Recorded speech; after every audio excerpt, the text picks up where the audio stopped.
I now call Paul Martin. Mr Martin, 6 minutes. Presiding Officer, I think it's always important to say from the outset, during any debate concerning policing, that we should recognise the important role that our police officers play in ensuring community safety in all of our local communities. Police officers, as we've learned from this inquiry, show a great deal of commitment and sometimes in very difficult circumstances. So I think it's very important to put that on record.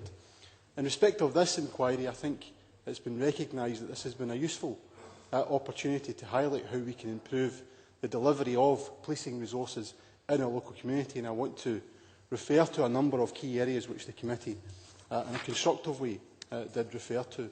Firstly, the committee recommended that community police officers should place police officers in our communities for at least 2 years. I think it would be fair to say that the lack of continuity among community police officers has caused great concerns among many communities throughout Scotland. I've got to say, in my experience as an elected representative for over 15 years, it has been in the top 5 of complaints that I've received from constituents. And I think local communities have recognised that our local police officers should be given the opportunity to build local relationships in our communities.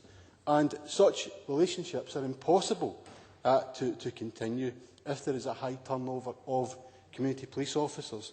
Now, Presiding Officer, whilst I accept, and I think we all accept, that such decisions are clearly for Chief Constables, it would be wrong for Chief Constables or for the Scottish Government to ignore these concerns that have been raised legitimately by communities throughout Scotland. I'll take a very brief intervention from Margot MacDonald. I wonder, Deputy Presiding Officer, if the member has checked what the police themselves feel about it. What did the Police Federation say? Mr Martin. Presiding Officer, anecdotal evidence I think that all of us hopefully have received would indicate that I think police officers do want continuity and they recognise the importance of a stable relationship with local communities. So having at least 2 years, I think, would be a step in the right direction. And we did hear evidence in that respect, to be fair, and I think it was quite consistent that having a relationship that was stable was one that we would ensure that relationship continues. And I think it's recognised by many that the high turnover of community police officers results in poor knowledge and poor service to the public, and the committee report actually said that. The committee also discussed the issue of the abstractions of police officers in our communities and the need for a policy to dictate the presumption against police officers being abstracted from local communities. And whilst it does appear that many Chief Constables, including Strathclyde Police's Steve House, has recognised that he wants to take steps to minimise abstractions of community police officers, I've got to say that that sometimes can be very difficult with the competing demands that our community police officers actually face. And I recently observed the policing operations during a Rangers and Celtic game at Ibrox football ground, and it was very clear to me that many of the 500 police officers who were being abstracted from many communities throughout the west of Scotland. Now, whilst I think we need to accept that such events require policing resources, I think it's also very important to recognise that football clubs, as an example, should be required to properly compensate police authorities for the time that our police officers spend at football games. Now, whilst the committee report didn't go into detail on that matter, I think it's an issue that's worth raising during this debate.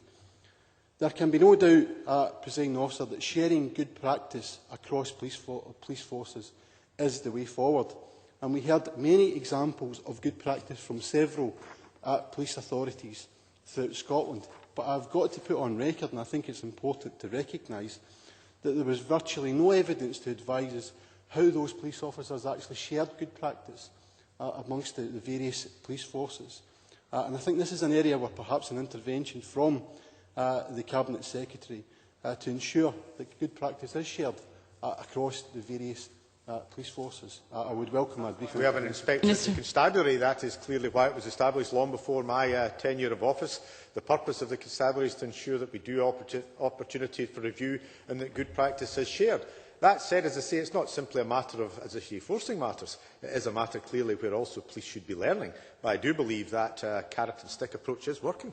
Mr Martin. I think, Presiding Officer, what we've learned also from this inquiry that what is displayed in flowcharts and various presentations doesn't necessarily work in practice locally. And I think there is sometimes a tendency for police authorities, police boards, to be parochial. That's not exclusive to police boards. Sometimes that happens in life, civic life throughout Scotland. So we have to ensure that we show leadership in this Parliament to ensure that good practice is shared. But I welcome that constructive intervention from the Minister in that respect. I think there's also, and the committee also recognised that there is scope to look at how we can research further the sharing of where good practice can be shared, but also take further evidence on the effectiveness of various policing models that have been developed throughout Scotland. We recognise that not one size fits all throughout Scotland, but there are some very good examples where perhaps more effective and independent research can take that issue forward.